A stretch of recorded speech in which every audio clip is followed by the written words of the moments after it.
This is Mr. Bergman. I want to guide you through the next step of the Rico Sanchez simulation, how to prepare a worksheet. The very first thing we have to do is prepare a trial balance section of a worksheet. What I'm going to do is I'm going to model this on a PLIA with one of the problems that we've done in the past. Now the very first step is you're going to list all of your account titles from cash all the way down to your expenses. So where can you get that information?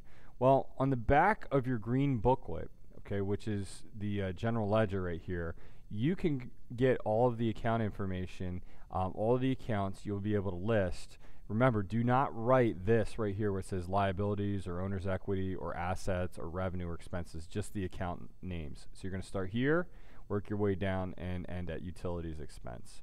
After you do that, the next part is you want to prepare what is called the trial balance. Remember, the trial balance section is where you get the totals and you're just plugging in totals. Now in this simulation right here for a PLIA, they give these numbers to you. These are the balances as of June 30th of the current year. Before we can do that, we actually need to make sure that we prepare the top of your worksheet here. So we got to put the name of the business, we have to put worksheet down, and we have to put for the fiscal period ended. For your simulation, it's going to be in September. Where do we get these trial balances? Well, we get those trial balances. If you look in your general ledger right here, each account has its own part or account balance section in the ledger. What you're looking for is in this section right here for the balance. So you're going to use the last number that is available for your balance, and that'll tell you what your balance is.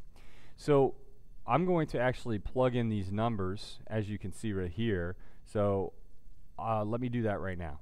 Okay, so I've gone through and I've plugged everything in, and notice that income summary here doesn't have anything. Advertising expense has a balance, but insurance expense doesn't, and supplies expense doesn't.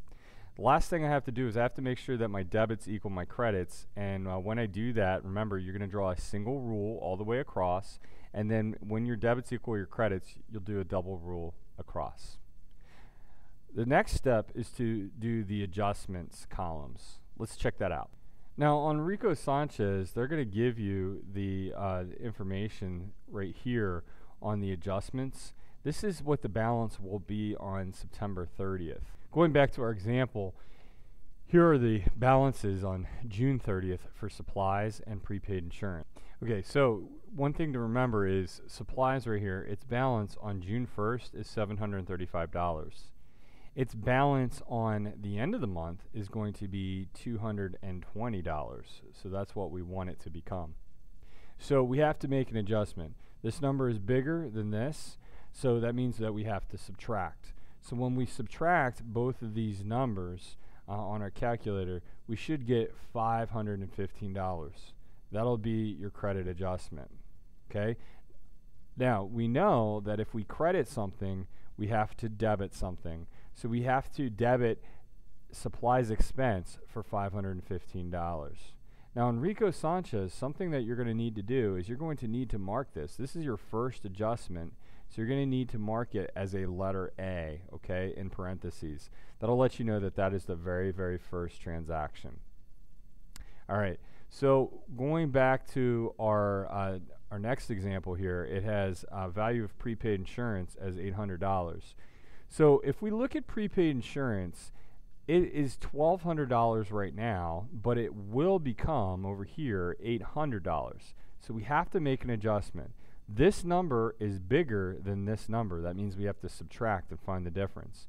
When we do that, we get $400. It will be credited for $400 because it'll make the balance go down. Okay? Now, this transaction, because we credited it, we need to debit something, and that debit amount will be insurance expense. So we'll put $400 down here, okay? Something else that you have to realize is that this is the second transaction, so you're going to make this letter B, okay? The next step is that you're going to take all of your trial balances right here with debit balances, and you are going to extend them all the way across to the balance sheet side, because these are all assets, liabilities, and owner's equity accounts. So you're going to extend them over.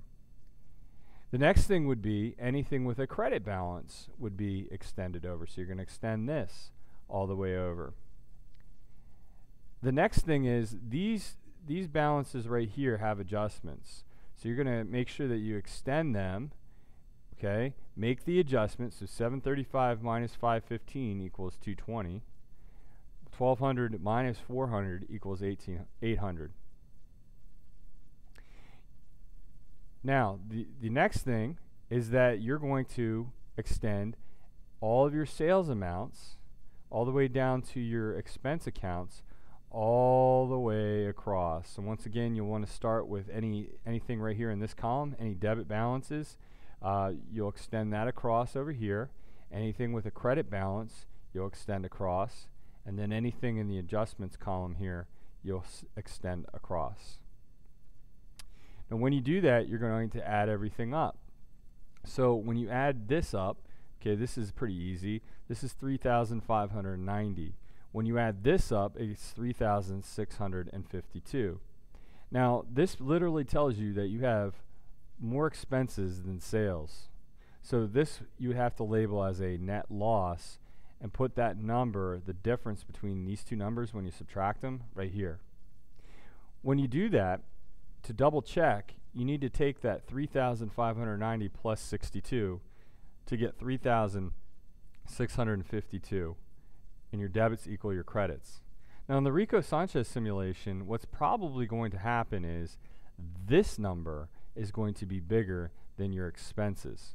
When that happens, say for instance this is 4,000 and this number was 3,500, okay, just for argument's sake, you would subtract these two numbers, and the difference, $500 right here, would be not your net loss, but your net income.